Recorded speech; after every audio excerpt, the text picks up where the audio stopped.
What happens when you don't change your fork oil for 40 years?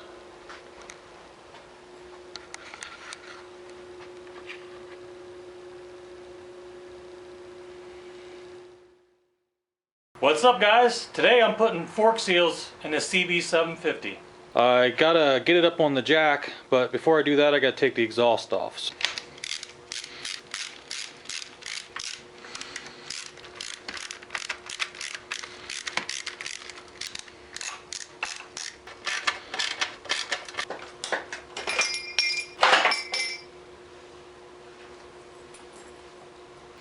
I'm going to start by removing the brake calipers.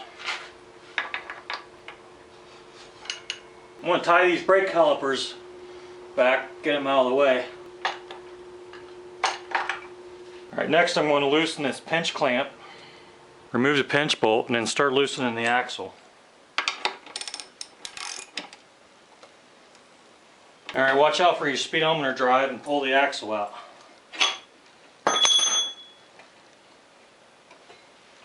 Now I'm just going to remove the front fender here.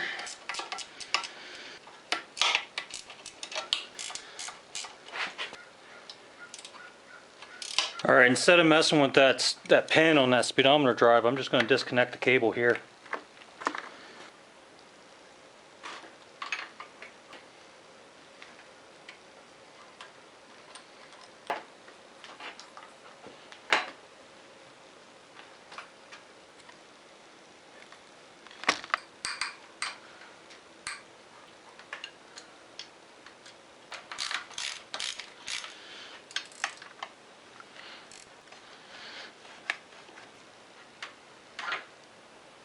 Loosen this drain bolt on the side, take it out. Now I'm going to pump the shock.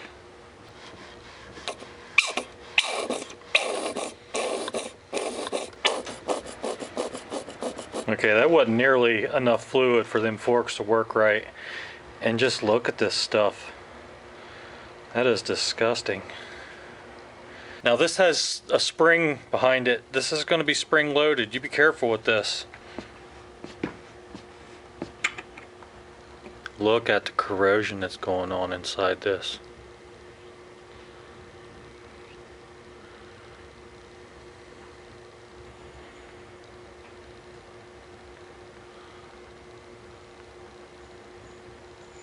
And I'm going to dump some more oil out of the end of this.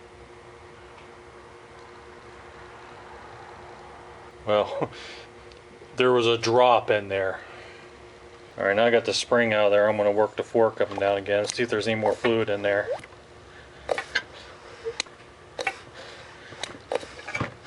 Okay, in the bottom of the fork, there's a 6mm Allen screw.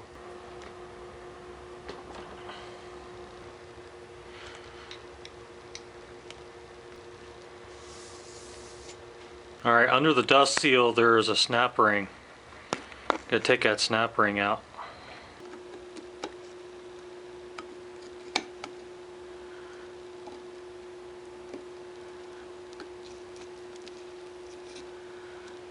Okay, make sure you got it clamped securely, and I'm just going to use the fork to pull the seal.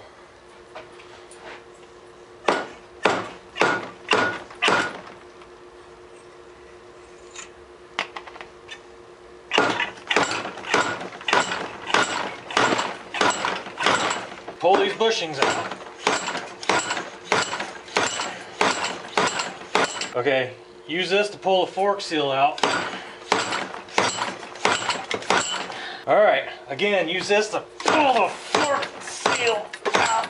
Yeah, you just do this to get the fork seal out. Fucking fork seal.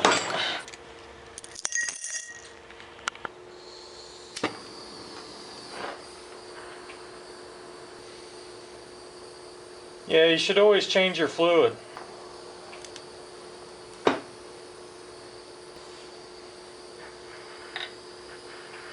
Alright, you just pull on this fork.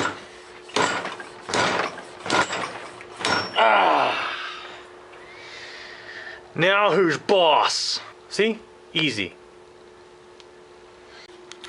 Alright, here's the order of these parts.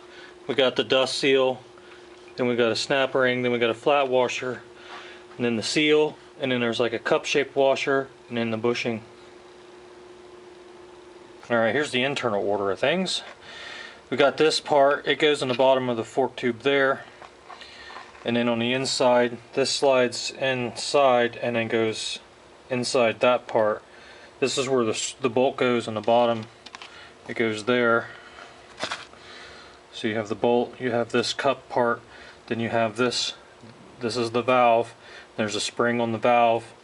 There's a nylon bush, and then you have the main spring. Of course, all this goes inside. Alright, as far as parts go, this is the bushing that I got. This is the top bushing here, and that's the part number for it. The bottom bushing, the slide bush, this one here, I could not find this anywhere for sale. This is the part number for it, if you guys can find one. A lot of stores offered it, but nobody had it in stock. They were all on back order. So during the current situation of things, it might be kind of hard to find parts for some things. But this bushing's okay. I think I can still use it. As far as the fork seals go, these are the parts I got. Got the 2 seals and the 2 dust covers. This is the brand, Airite, I guess, Air whatever that says. And this is the company that I bought them from, out of California. Okay, the O-ring on the fork tube cap. This one looks fine, but I'm going to replace it with this O-ring. Is part 213 in this kit, which is 24.4 millimeters ID, 30.6 millimeters OD. The cross section is 3.1 millimeters. Yeah, there's a bunch of crust and rust and disgusting stuff down in there. I gotta make sure we get all this cleaned out.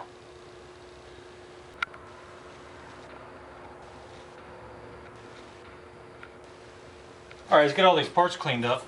I constructed this giant bottle brush, and I'm going to use it to go inside all the tubes here.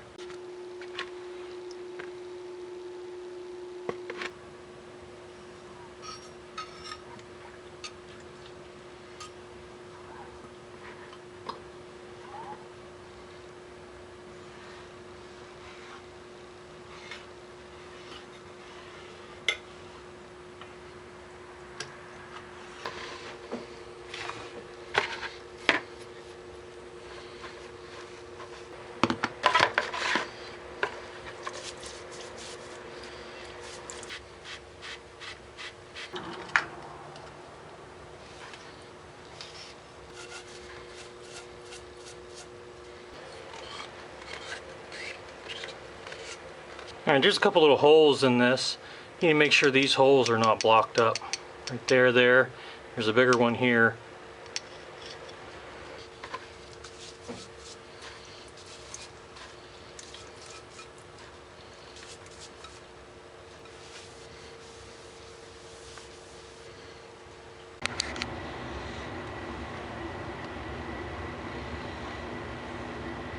If you heat these copper washers up until they glow red, you can use them again, at least one more time.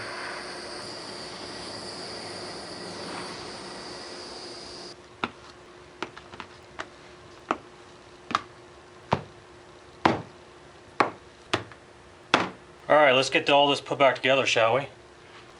I'm going to take a little bit of grease, smear it on this, and I'm going to put that into the bottom of the fork tube. That'll hold it. And I'm going to slide the little spring onto the valve assembly. I'm going to slide the valve assembly and spring into the fork tube. I'm going to push it in with the spring. I'm going to lube the bushing. I'm going to slide all this into the fork leg. Okay, I'm going to insert the bolt into the hole in the bottom of the leg. I'm going to push in on the spring. I'm going to thread the bolt in. Okay, I'm going to snug the bolt up with a wrench. Alright, now I'm going to torque this screw down to about 20 foot-pounds.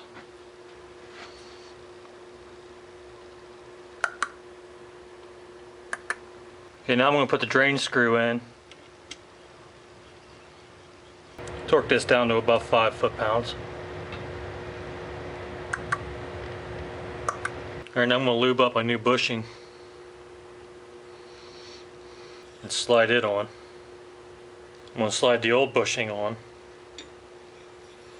Okay, slide that bushing in, and then slide the old bushing on top of it. And then the fork seal driver.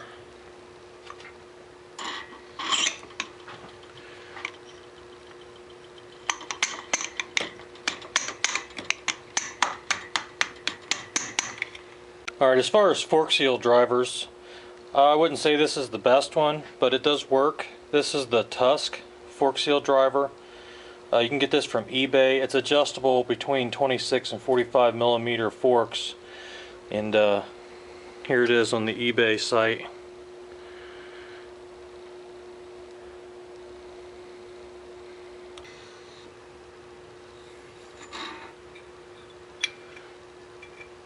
Put some oil on a new seal. Okay, they sell a tool for this, but if you don't have to buy the tool, that's always a good deal in my book. So I'm going to take this Ziploc bag and I'm going to use it to start the seal on.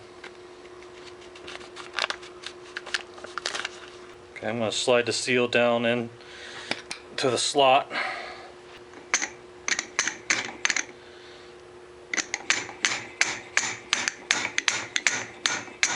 And you want to drive that seal down until you get it past that lip right there, past that groove. That's where the snap ring goes. Then you put the flat washer on.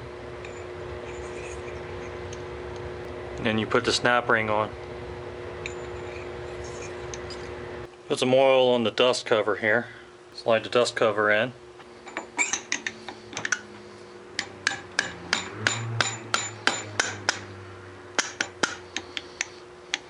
Okay, there's a lot of debate on what oil you should use in your forks. If you have any questions, just use fork oil.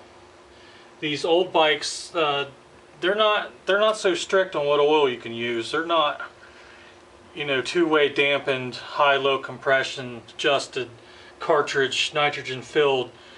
They're none of that. These are as basic as you can get. So what I'm going to use is some Dextron 3. Okay, that was 4 ounces. I'm just going to work that shock up and down.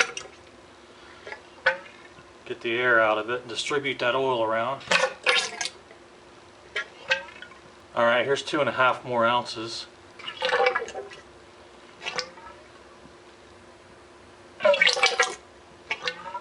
Alright, I got 6.5 ounces in this. The book recommends 7.1 ounces when you do a full rebuild like this. Now I'm going to slide the shock up, and what I'm going to do is I'm going to listen for when the fluid starts bubbling or the shock starts sucking air. Hear that?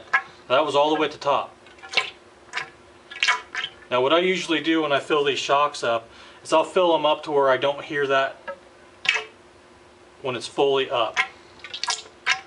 So that's 6.5, so 7.1 sounds about right. So I'm going to go ahead and put another 1/2 ounce in here, maybe a tiny bit at the very top.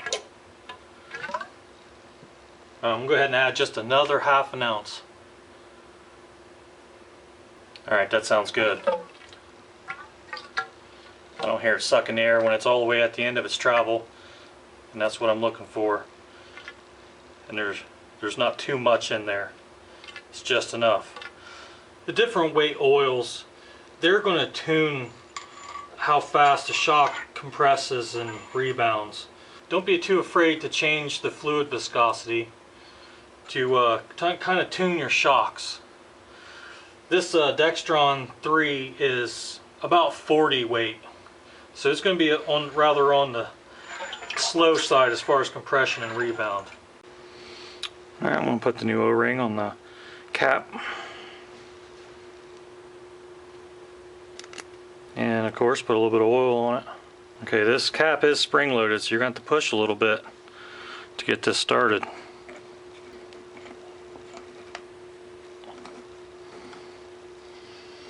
And I'll finish tightening this up once it's clamped back on the bike. And just a little tip, this is open, so don't turn the shock upside down, all the oil will leak out right there. Alright, let's see how it feels. I'm just going to plug that airline hole up with my thumb, and yep, that feels good. Alright, I'm going to temporarily tighten up the top triple tree. Now I'm going to tighten up this cap.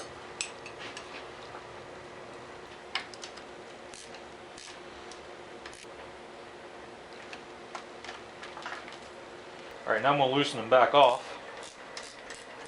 Alright, now I'm going to set both the fork legs to the same height. So I'm going to use my caliper here. And as I'm doing this, I'm going to line up the ports for the hose, the crossover hose. Alright, new O-rings. And I put some lube on these O-rings.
Okay, everything's loose except for the top triple clamp. So I got the axle loose, I got the pinch bolt for the axle loose, I got the bolts to the fender, and the lower triple clamps, they're all loose.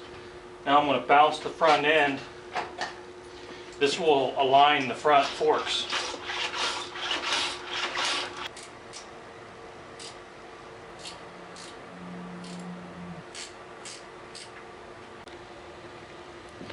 I'm going to add about 6 psi to the front forks air.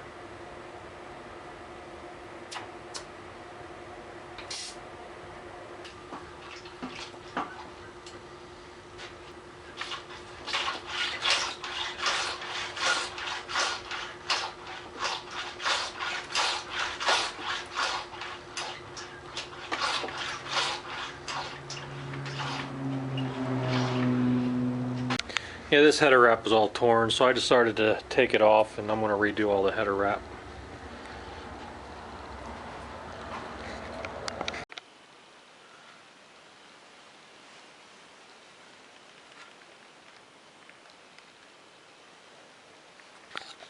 Well, that's pretty much it for the front forks. There's still plenty of work to do to this bike, so if you guys want to stay tuned, make sure you hit that subscribe button. And if you like this video, please give it a thumbs up. It really helps out a lot.